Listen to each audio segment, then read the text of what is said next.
안녕하세요 여러분. 바이러스 코로나 바이러스 관계로 참 무척 긴 시간을 지금 보내고 있습니다. 그죠? 오늘은 제 5주차 1교시를 시작하겠습니다. 저기 목차에서 보시다시피 이 3주차 4주차까지 했습니다. 4주차에 어디까지냐면 암석 시료 채취까지 했습니다. 그죠? 오늘 5주차 1교시는 원위치 시험입니다. 원위치 시험은 여기서도 보시다시피 표준 관입 시험 결과 및이요, 코온 관입 시험, 코온 관입 시험 나중에 또 뒤에서 또 추가적으로 경험적인 기초 지질력 산정할 때 그때 코온도 사용하고 표준 관입도 사용하는데 그때 또 추가적으로 또 설명할 겁니다. 여기는 집안 조사 관계에서 잠깐 언급하고 넘어갈 테니까 너무 여기에 대해서 신경 쓰시지 않아도 됩니다. 그 다음에 현장 배인 시험 및 결과 이용, 배인 시험하고 결과 이용, 결과가 어떻게 나오냐, 그죠?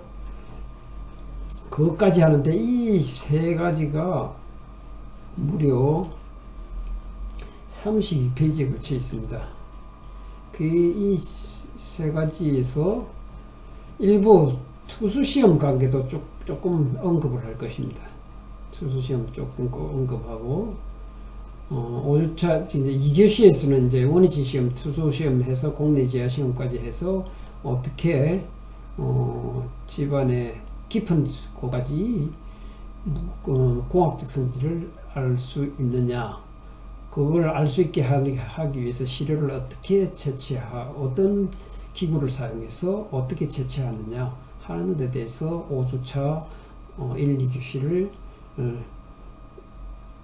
여러분은 배우겠습니다. 원위치 시험, 원위치 시험이라는 것은 원위치는 인시추의 현장이죠. 시추 또는 인사이트란 인시추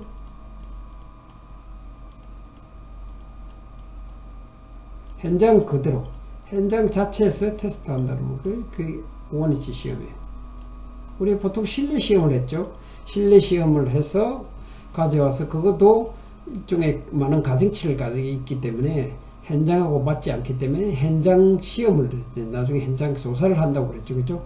현장 조사를 해야지 그래도 우리가 계획하고 있는 그 구조물을 지지할 수 있는 그 집안을 거의 가깝게 거의 근접하게 설계할 수 있다는 설계할 수 있다고 제가 말씀드렸죠. 그죠? 그 원위치 시험 정의가 뭐냐면 토질 조사 중 실내 시험, 보링 배웠죠. 그죠?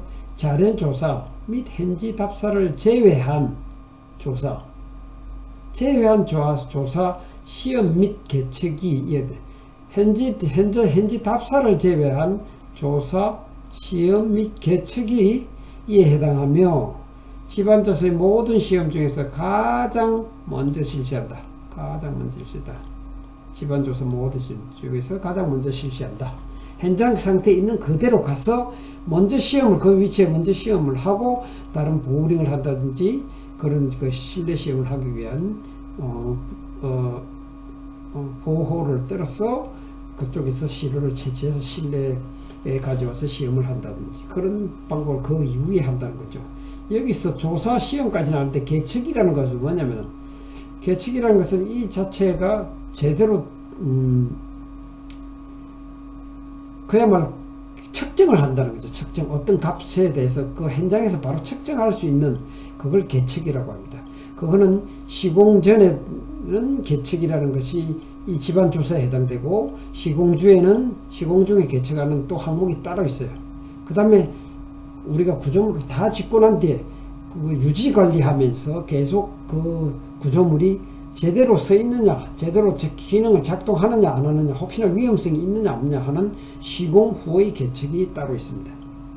여기서 사운딩 한번 보세요. 이게 사운딩이라고 합니다. 사운딩 첫째 두 번째 지시면 사운딩이란 지중해 어떤 저항체를 집안에 삽입하여 저항체라는 것은 콘을 사용해요.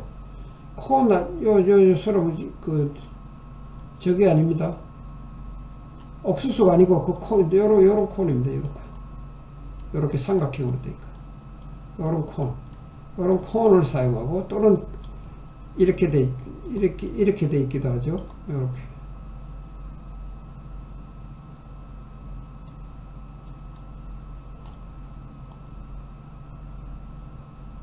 요런 콘이 있습니다.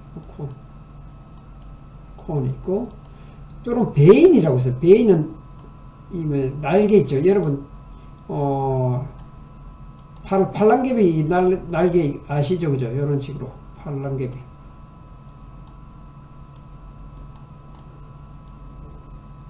나중에 뒤에서 그림을 제가 보여드릴 겁니다.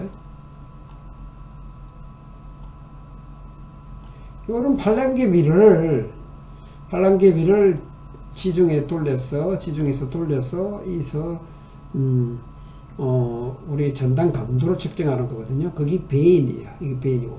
그 다음에 샘플은 우리 앞에서 배웠죠. 그죠? 샘플로 배웠어요. 그 다음에 스크루, 아까 오그에서 스크루 배웠죠. 그죠? 오그에서.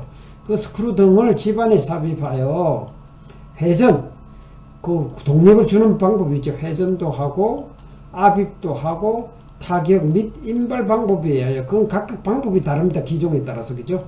어떤 기분에 따라서, 어떤 또 종류를, 공학적 성질을 얻느냐에 따라서 이 방법에 따릅니다. 의하여 지중의 뭐예요? 치지력, 억력 및 전단 저항값을 측정하는 셈입니다. 우린 제가 항상 강조를 했죠. 우리 토질은 이거라고 말씀드렸죠. 그죠? 우리 지지력은 배웠습니다. 그죠? 지지력 배웠죠. 그죠? 지지력은 전단 강도를 지지력이라 한다고 그랬어요. 그죠? 베니는 이거 감마. 그죠? 이게 지지력, 억력은 시그마 배웠죠. 그죠? 시그마에다가. 그때 베니가 뭐예요? 입실론이죠. 그죠? 입실론. 오살. 나중에 지지력에 대해서는 그 계산하는 방법과 어떻게 안에서 지지력이 얻기 위해서 어떤 집안이 어떤 과정을 밟느냐, 집안이 어떤 하중을 주면서 어떤 변형 형태를 갖느냐 하는 것도 나중에 배울 겁니다. 그 개념을 배워야 돼요. 정확한 개념을 배워야죠. 억력 및 전단 저항값이 이거죠. 전단 저항값이 저기 근데 이게 최고급 값이 지지력이죠. 그죠? 지지력을 측정하는 시험이다. 사운딩이라는 개념을 여러분 정확하게 기억하셔야죠. 그죠? 예, 사운딩. 자, 종류 한번 볼게요. 아까 콘 저항체 했죠. 어떤 저항체는 콘 들어갔죠. 콘은 하중을 가하는 방법을 어떻게 하중을 가하느냐의 방법을 이렇게 분류해요. 정적 콘 관입 시험, 스태틱 콘 페니트레이션 테스트라고요. 그 다음에 동쪽으로 가는 거, 그죠? 동쪽으로 FNMA지, 그죠? 동쪽으로 가는 그 다이나믹 콘 페니트레이션 테스트라고 해요. 자, 정적은 스태틱 콘 페니트레이션 테스트. 정적과 동적으로 나눈다. 그 다음에 지하수 조사, 지하수 조사는 도대체 어떻게 해요? 투수시험 방식은 우리 배웠죠? 실내에서 투수시험 뭐라고 배웠어요, 여러분? 가만히 있어요. 조립대 쓰는 방법이 뭐라고 그랬어요? 조립대 쓰는 방법 뭐랬어요? 변수였어요? 정수였어요? 변수였어요? 정수였어요? 정수였죠. 그죠? 항상 물을 계속 부어줬죠. 왜? 조립토가 투수 계속 크기 때문에 물이 계속 빠지죠. 그죠? 그렇기 때문에 계속 물을 일정하게 부어줘서 일정하게 유지해야 되죠. 그죠? 계속 부어줘서 일정하게 유지해야 되죠. 그 다음에 정수위 때, 변수위 투수 시험은 어느 흙에 사용했어요? 세립토라고. 여러분 기사시험에 반드시 나옵니다. 그러니까 정확하게 아셔야 돼요. 이거는 지금 현장에서 하는 방식을 지금 제가 말씀드리는 거죠. 그것도 토질 역학에서 제가 말씀드렸습니다. 그런데 다시 한번 더 추가적으로 또 부연해서 설명해 드릴 겁니다. 그래서 토질 역학에서 배웠죠. 수위 저압바 폴링 헤드라고. 수위가 저하되죠. 한번 넘으면 수위가 쭉쭉 내려가죠. 그죠? 수위 해보면 뭐냐면 수위를 빨아들여 가지고 삭션해서 빼내고, 그래서 수위를 떨어뜨리고 그 위에 물을 부었을 때 수위가 어느 시간 동안 시간에 따라서 계속 쭉 올라오겠죠. 거기에 따라서 밑에 집안의 투숙해서가 어떻게 하느냐. 그건 여러분 토질력하게 배웠는데 한 번 더 말씀드릴 거예요. 그 다음 제하시험 한번 보겠습니다. 제하시험. 제하시험이라는 것은 뭐냐면, 우리 역학은 뭐랬어요? 하중과 뭐의 관계요? 변이와의 관계죠. 그죠? 변이. 이걸 알려고 하면 제하시험을 해야 돼요. 제하시험이 로딩 시험이죠. 로딩. 제하시험 로딩이라고 하죠. 그래 여러분 더 잘 알게, 한자보다는.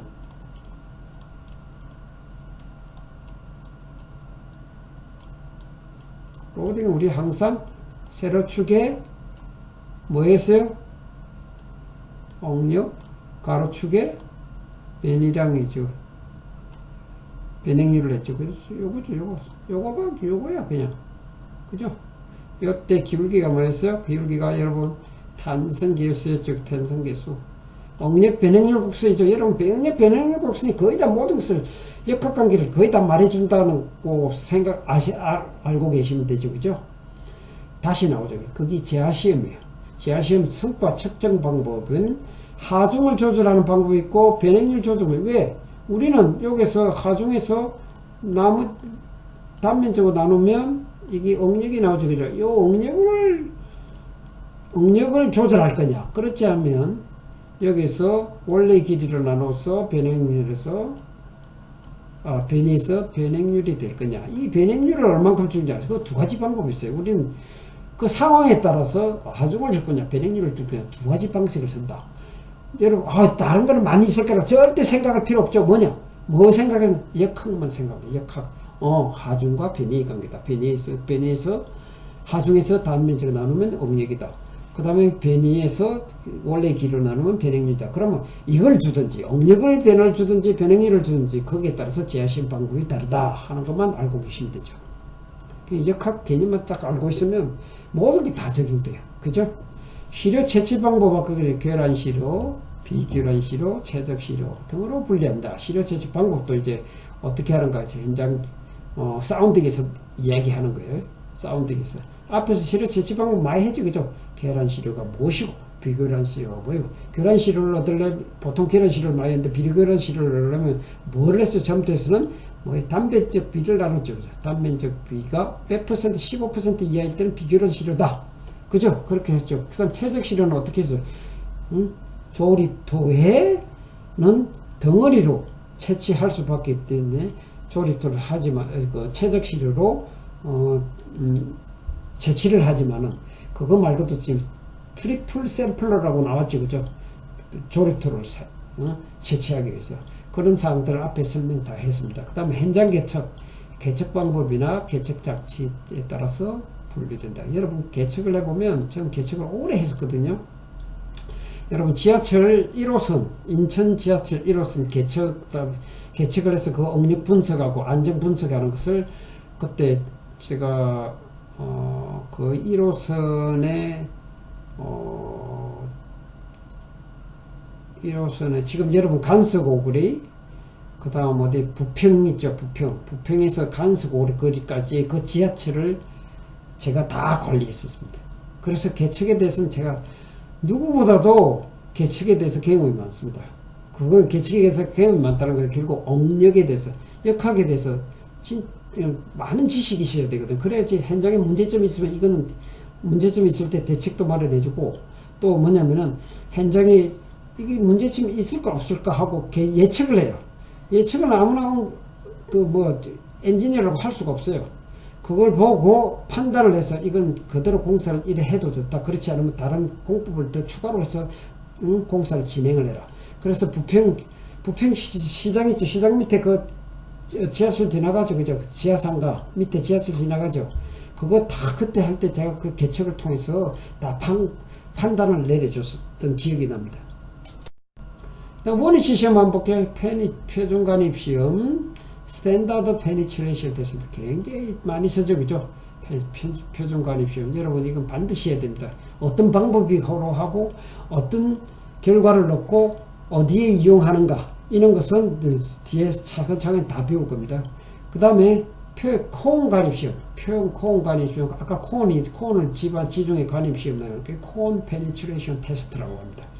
그 다음에 DMT에 그래서 다일로미터 테스트, 이것도 그 표준관입 프레시미트 시험이나 똑같은 지중해에서 무엇을 측정하느냐, 탄성계수를 측정하는 데는 비슷한 유사 목적이 있지만은 방법에서는 프레시미터하고 또 프레셔 보세요. 이 말 그대로 돼.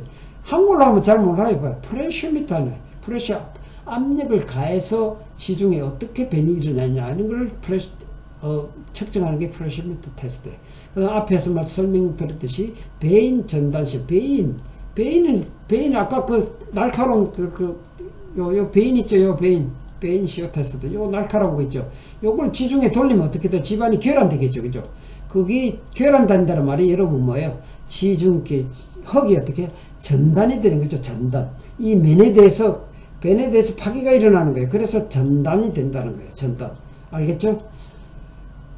그 다음에 요 이제 프레셔미터 보세요. 프레셔 PMT 요 있죠. 프레셔미터. 요게 공백에 요 공백에 튜브를 넣어서 여기 프레셔를 가요.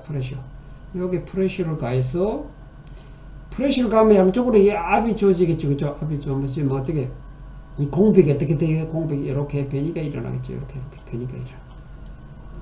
요 변이와 이 관계에서 뭘 해요? 결국 우리는 역학관계만 따지면 모든 게 다 나와. 그죠? 모든 게 다. 뭘 얻기 위해서 그래요? 탄성계수를 얻기 위해서. 우리 탄성계수를 얻는 게 굉장히 중요해요. 훅 법칙에서 이야기했죠. 훅 법칙에서 탄성계수가 뭐였어? 응력은 탄성계수 2에다가 뭐였어요? 입실론이었어. 그죠? 요런 식이 관계. 이게 훅 법칙이죠. 그죠? 훅 법칙. 탄성에서의 훅 법칙이에요. 훅슬로. 전단도 있어요. 전단도 있지. 전단은 이거죠. 그죠? 전단은 더, 지, 감마. 그래서 지 관계는 전단 탄성계수예요. 전단 탄성계수. 그냥 앞에만 전단 붙이고 뒤에는 탄성계수 똑같다고 보여주세요. 그죠? 이 관계. 이거 미우예요. 미우. 요거는 지금 가로. 이 미우가 뭐예요? 포화선비. 이런 관계가 있어요. 우리가 지금 원하는 것은 이런 이 값, 그 다음 지 값을 얻기 위한 목적이에요. 이런 거 하는 목적은. 알겠죠? 그 다음 DMT, 달로미터 테스트하고 이야기했죠. 이거 프레셔미스트하고 똑같아요. 여기도 압력을 가해죠. 그죠? 이거 마찬가지예요. 똑같은, 조금 변화된 것밖에 없어요. PMT하고. PMT보다. 그 다음 CPT 하면 콘 페니트레이션 테스트. 콘 여기 있죠. 콘을 이래 삽입시켰어요. 콘을 시켜서 이때 저항력을 구해야 돼. 이때 저항력을 구해서 콘에서는 나중에 QC라는 거 콘 저항치를 구해요. 콘 저항치를 구하는 게 목적이에요. 그 다음에 스탠다드 페니트레이션 지중해 압이 계속 내려가죠. 그러면 타격수만큼 나중에 N치가 나와요. N치로 우리 공학에 이용을 한다. 그래서 원위치 시험은 종류가 표준관입 시험, 콘관입 시험, 달로미터 테스트, 프레셔미터 테스트, 베인 시어 테스트. 이 5가지가 있는데 이 하나 가지고 한 개 가지고 이걸 평생을 연구해서 석사, 박사, 그 다음에 계속 이거로 가지고 그냥 먹고 사는 사람들은 수두룩해요. 왜? 저는 다 똑같다고 생각하거든요. 하나를 정확하게 하면 100가지, 1000가지도 다 할 줄 안다고 저는 생각해요. 그리고 다 연관이 돼 있어요. 제가 말씀드렸죠. 토질 역학을 하면 뭐예요? 기초공학은 자연적으로 알게 되고, 다른 학문, 기계과에서 하는 학문도 다 똑같아요. 응용역학 다 똑같아. 토질 역학이 더 많은 부분을 포함하고 있죠. 그죠? 물이 들어가 있기 때문에. 그리고 집안이 들어가. 응용역학은 뭐예요? 구조역학은 콘크리트 단순, 스틸, 딱 보여요. 그죠? 이거는 집안은 수시로 변해. 그죠? 그리고 응력이력, 시스토리에 따라서 변해져. 그래서 쉽지 않은 거예요. 그 다음 표준가립시험 이제 하나씩 들어갈게요. 표준가립시험. 64kg 시험 방법에 대해서 해머를 76cm 높이에서 자유낙하시켜. 자유낙하시는 그 중력으로 낙하시킨다는 거죠. 중력. 떨어뜨린다는 거예요. 중력으로 낙하시켜 샘플러 우리 배웠죠. 샘플러가 실을 채취하는 거죠. 샘플러가 30cm 집안에 관입시키는데 소요되는 타격수가 n치예요. 뭐냐면 집안에 열에 있으면 이거 또 이러네. 직선이에요. 직선. 제가 지금 이걸로 그림 그리니까 지금 자꾸 엉망으로 나오네. 여기 라드하고 연결되어 있어요. 여기 샘플러가 달려 있어요. 여기.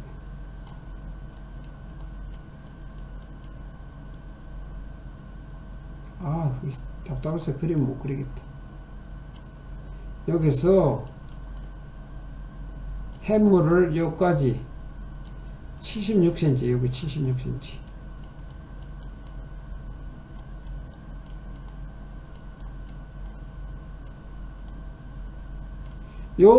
요거는 딱 고정돼 있어요. 고정. 라드에 고정돼 있어요. 그래서 여기 연결이 되죠. 그죠? 이렇게. 라드가 그대로 연결됐어요. 그래서 요 줄을 우리 실에 매달았다고 생각해요. 이걸 풀었다가 당겼다가 풀었다가 하는 과정을 해야 돼요. 그때 움직이는 요 낙하가 76세.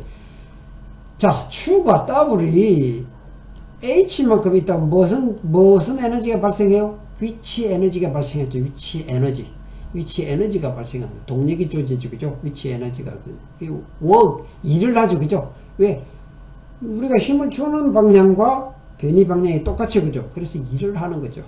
거기에 따라서 어떻게 돼요? 샘플러가 이 안쪽으로, 집안 안쪽으로 관입이 되죠. 관입이 될 때, 그때 30cm 관입될 때, 맨 처음에 15cm는 흐트러진 시로기 때문에 15cm 빼고, 그 다음에 30cm니까 그게 토탈 얼마야? 토탈 45cm가 관입될 때, 이거는 계속 두드립니다. 위에서 줄을 이렇게 잡아당겨, 탁 실을 놔버려요. 그러면 76cm가 계속 탁 치지겠죠. 그래요. 치지면 어떻게 해요? 거기 집안에 45cm가 들어갈 때, 그때 30cm, 마지막 30cm인데, 우리 표시를 그래요. 30cm로 표시해요. 그때 구하는 에너지, 우리 몇 번 타격했는가는 우리 세야 되죠. 하나, 둘, 셋, 이렇게 세야 되는 거죠. 그래서 n치가 n치에서 30cm라고 이렇게 표시해야 되죠. 30cm. 나중에 뒤에서도 또 나올 겁니다. 경험식으로 구할 때, 이렇게 표시합니다. 굉장히 많이 씁니다. 구하는 값은 n치다. 다음 집안은, 적용 집안은 모든 집안에 참 다양성이 다용도죠. 그죠? 결과 이용은 어디에냐? 토층의 단단하고 연한, 다져진 정도를 파악하는 데 쓰고, 토층 구성이 어떻게 되어 있느냐 판정을 해요. 왜냐면 SPT 표준관입하면 집안이 그냥 그 안에 있던 게 탕탕해서 그 스플릿 샘플러에서 나중에 쪼개지죠. 쪼개져가지고 그 시료가 뭐가 들어있는지 알 수가 있어요. 그죠? 그때 토층 구성을 파악한대. 보통은 1.5m 간격 사이에 1.5m마다 하나씩 샘플을 구해낼 때 채취합니다. 샘플을 채취합니다. 그 다음 배수 조건 X와 U 대상 유무. N 값으로 직접 측정되는 사항이 뭐 있냐면 조립토 사질토에 상대 밀도가 있어요. 여러분 상대 밀도 알죠? 그죠? 집안이 흙이 얼만큼 느슨하고 얼만큼 조밀하냐를 파악하는 게 상대 밀도죠. 그죠? 거기에 따라서 뭐가 발생해? 내부 마찰각을 우리는 상관관계에서 얻을 수가 있어요. 내부 마찰각이 뭐예요? 전단 강도 정수죠. 그럼 우리가 얻을 건 다 얻었어. 그죠? 그 다음에 치마에 대한 허용 지지력을 그 경험 공식 또는 여러 학자들이 제안한 공식에 따라서 가지고 공식을 이용해서 이 n치 가지고 우리는 산정을 할 수 있게 됩니다. 그 다음 지지력 계수는 아까 전단 강도 정수 파이 값의 별수를 그죠? 함수라고 그랬어요. 그 다음 탄성 계수를 얻을 수 있다. 그 다음 액상의 강도도 판정할 수 있다. n 값으로 직접 측정되는 사항, 세립토, 점성토 있잖아요. 아까 사슬토 있죠. 그죠? 사슬토는 뭐 조립토죠. 점성토에서 영경도, 연하고 강한 정도 consistency라고요. 그걸 얻을 수가 있고, 이건 어디서 우리 여러분 어디서 배웠어요? consistency. 그 유명한 누구죠? 애터버그 리미트에서 배웠죠. 애터버그 리미트.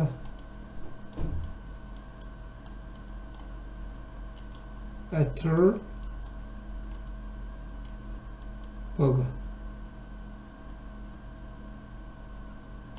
애터버그 리미트 배웠죠. 여러분 토지를 이제 기초공학도 토지를 까먹었는데 토지를 반복해서 계속 봐야지 기초공학을 알 수 있어요. 기초공학 안 하더라도 토지를 해요. 토지를. 알겠죠? 무슨 토지 가장 기초니까. 그걸 하면 기초공학 그냥 자동적으로 계속 반복해서 나오죠. 그죠? 영경도 측정. 그 다음에 일촉 압축 강도를 측정할 수 있다.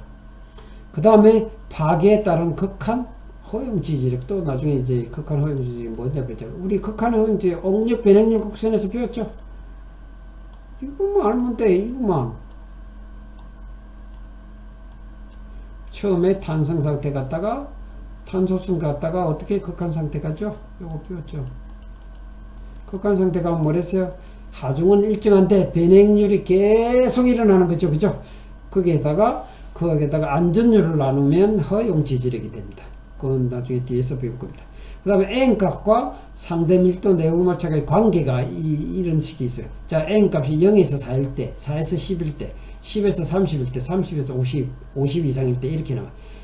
0에서 4일 때는 대단히 느슨하다고요. 상대 밀도가. 그때는 상대 밀도가 어디에요?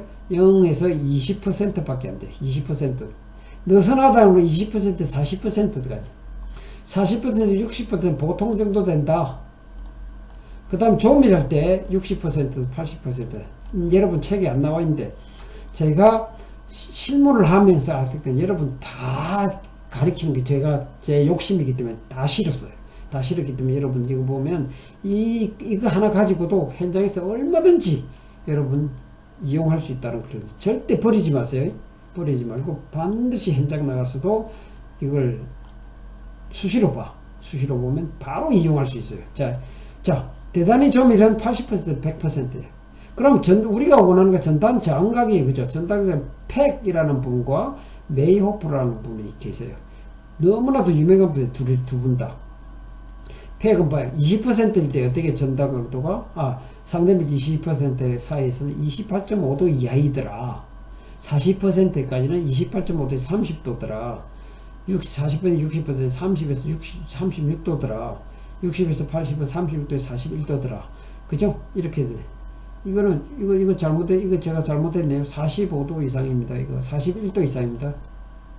41도 이상입니다.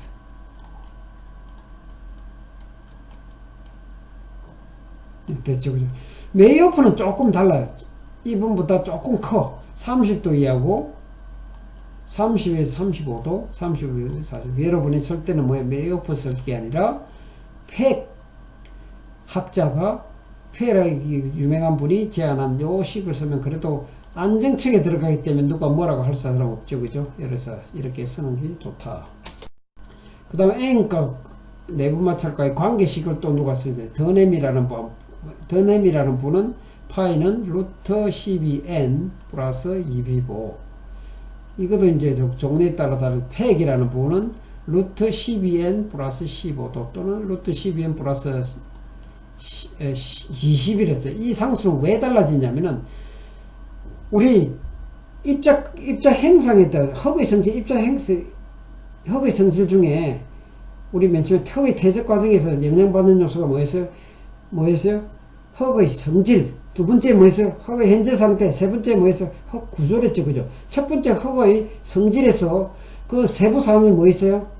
세부 사항 중에 턱의 크기가 있었고 턱의 형상이 있었어요. 모양이 있었어요. 그죠? 모양이 네모지거나 투둘투달하든지 둥근다든지 모가진다든지 그럴 경우는 강도가 달라지죠. 그래서 15냐 20이냐 차이가 우리가 판단해야 되는 거죠. 그 시대를 우리가 설계하고자 하는 곳에 그 집안 조사를 하고 난 이후에 우리가 15를 사용할지 20을 사용할 것인지 판단해야 됩니다. 그 다음 오사키라는 분은 루트 20n 플러스 15로 이스로 좀 되게 크게 지금 고른 거죠. 그래서 오사계를 잘 안 쓰고 더넴과 팩 학자분이 제시한 이 식을 주로 많이 씁니다.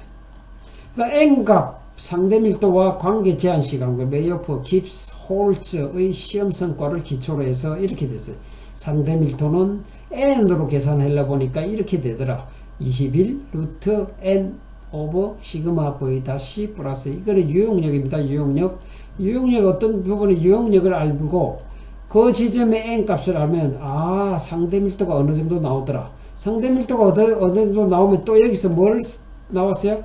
전단 내부 마찰극 있죠. 전단 강도 정수 내부 마찰을 유추할 수 있죠. 그죠? 상당히 다 있어요.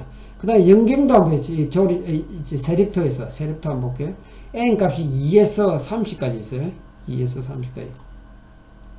2 이하일 때는 대단히 연약하다고 했어요. 말로 표현을 이렇게 쓰는 거죠.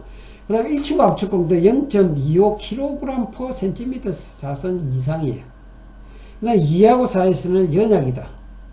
0.25에서 0.5. 그 다음에 4에서 8은 보통이다. 그래서 0.5kg/cm. 이거 뉴턴으로 하면 50kN/m 자승이에요. 요즘은 킬로뉴턴을 많이 쓰죠. 그죠? 그래서 15에서 30 한번 보게. 대단히 단단하다. 대단히 2에서 4kg/cm 자승인데, 이거는 뭐죠? 킬로뉴턴 하면 200에서 400kN/m 자승이죠. 그죠? 견고 한번 보세요. 견고. N이 30 이상이면 아주 견고하다고 보여요. 이게 어디에요? 세립토래요? 조립토가 아니에요. 조립토는 달랐어요. 조립토는 아까 N이 50이었어요. 자, 이거는 4kg/cm 자승.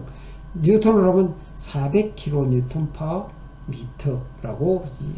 그래서 우리는 세립토와 조립토를 구분해서 쓸 줄 알아야 되죠. 그죠?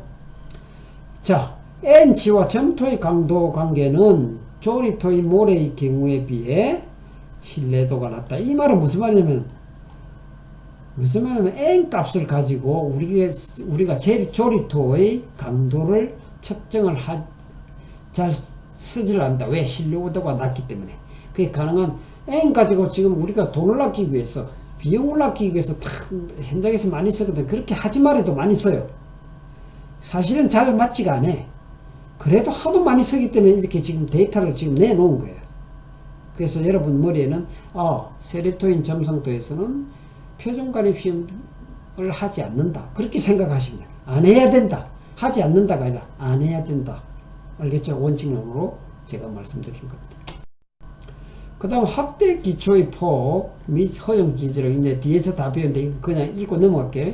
N 확대 기초 폭 허용 지지력 관계, 이때 치마량은 25mm 텔자이라는 분이 이 관계 도표식을 나중에 뒤에서 배웁니다. 그 이론식에서 배우는데, 경험식에서 배우는데, 그때 말씀 다시 들을 겁니다. 지하수위는 기초 바닥면 아래에 2B 아래에 위치하고 있다 하는 건 조건을 배우고, 이 말은 뭐냐면 요거죠. 그죠? 기초가 열어 있다.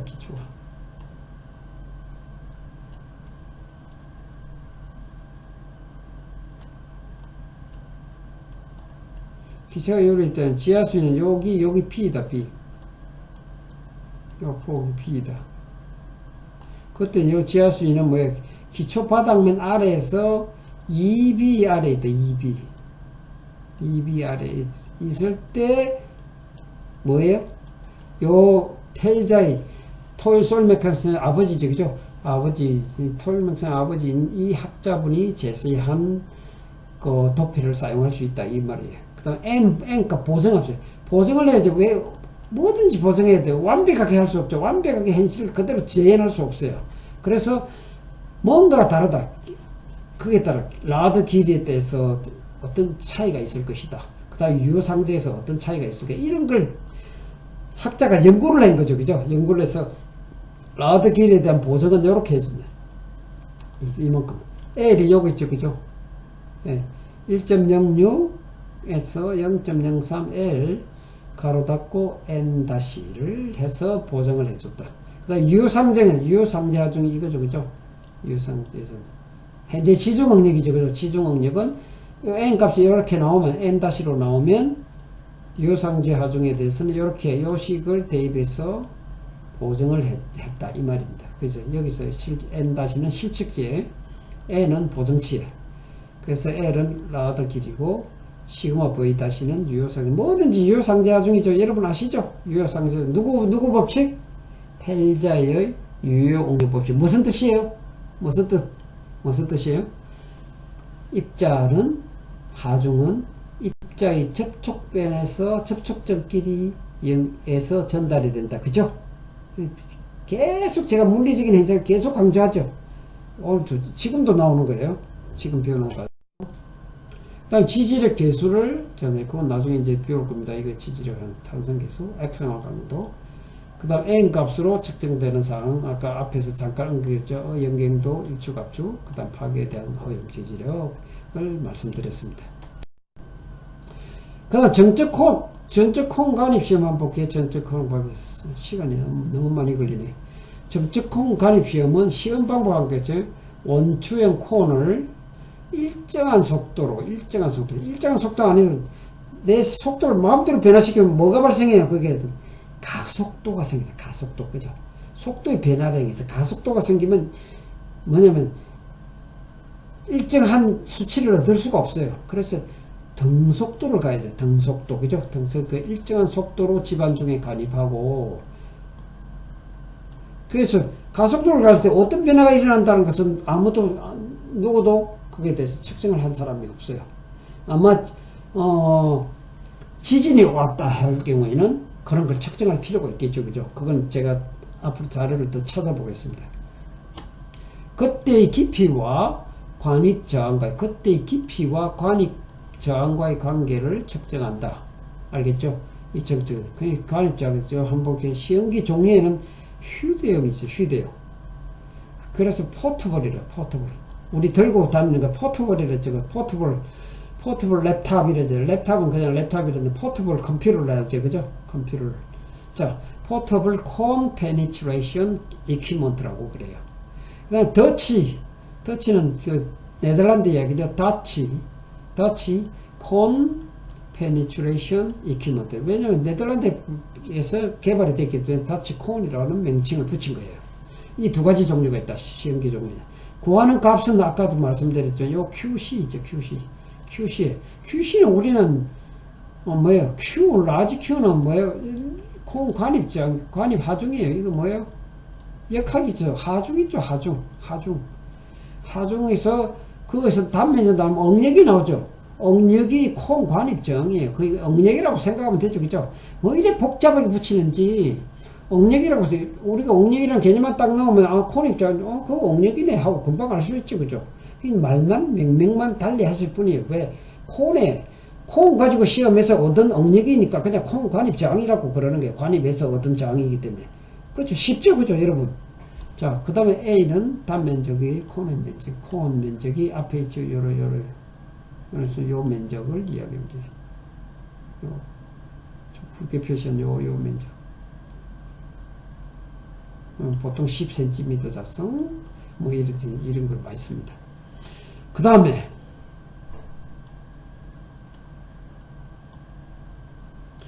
적용지반은 연약지반에 쓴다. 연약지반 알겠죠? 이거는 조립대 쓸 수 없습니다. 조립대 쓸 수 없어서 이거는 세립토의 연약지반에 쓴다. 그것도 연약지반도 단단한 지반은 쓸 수가 없어요. 스티프한, 펌한 그런 지반에 쓸 수 없어요.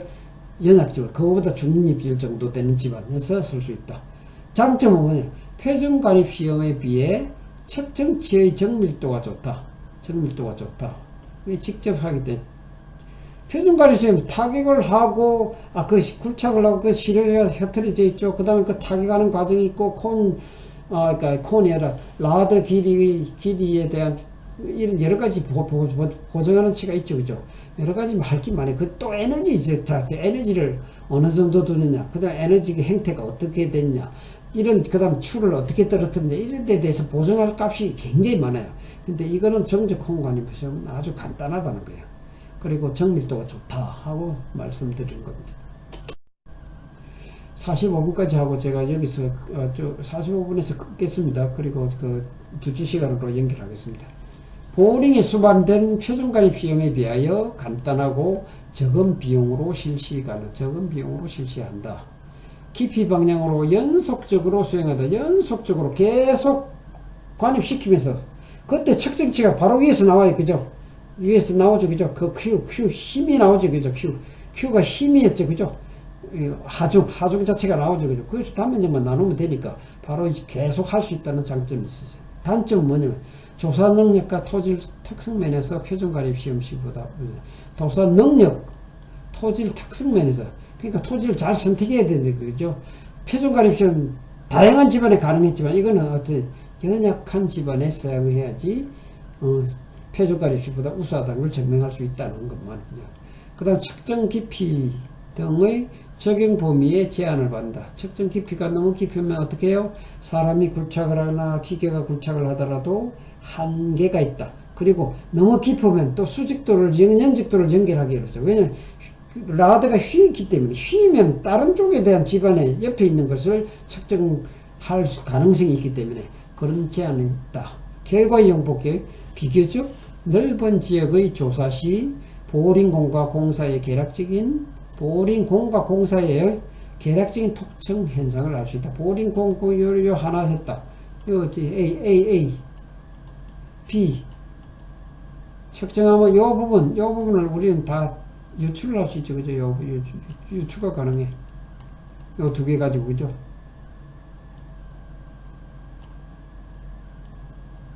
무슨 말씀인지 아시겠죠? 그죠? A, B에서 요 중간 부위를 우리는 유추 가능하다. 토층의 성상을 파악한다. 그 다음에 사용 장비의 기종 선택 자료를 위해 사용 어떤 장비를 선택하느냐, 공사할 때 어떤 장비를 선택하느냐, 거기에 따라서 이 지지력이 얼마큼 됐냐 할 때 빨리 측정할 수 있잖아요. 그죠? 빨리 측정하고 비용이 싸기 때문에 금방 사용 장비 장비가 어떤 걸 선택했냐 빨리 파악하기 위해서 주로가 아니라 실시하는데 가능하다고 생각합니다. 그 다음에 원위치 전단 강도 측정을 위해서 실시한다. 그 다음 토층의 경련 강하고 연한 정도를 파악할 수 있다. 그 다음 흑삭기 성토의 다짐 정도 파악과 토층의 비율을 한다. 자, 이거는 원 집안뿐만 아니라 인뱅크먼트 우리 성토했을 때 이게 다짐이 제대로 됐느냐 안 됐느냐로 이것도 측정 가능하다. 어디에서 성토지 여기 조사를 하면 되잖아요. 그죠? 여기 이렇게 이렇게 조사를 하면 돼. 무슨 말씀 알겠죠? 여러분 지금 시간이 너무 많이 돼서 여기서 끝내는 걸로 하고 다음 부분은 둘째 시간에 이어서 하겠습니다. 자, 들어주셔서 감사합니다.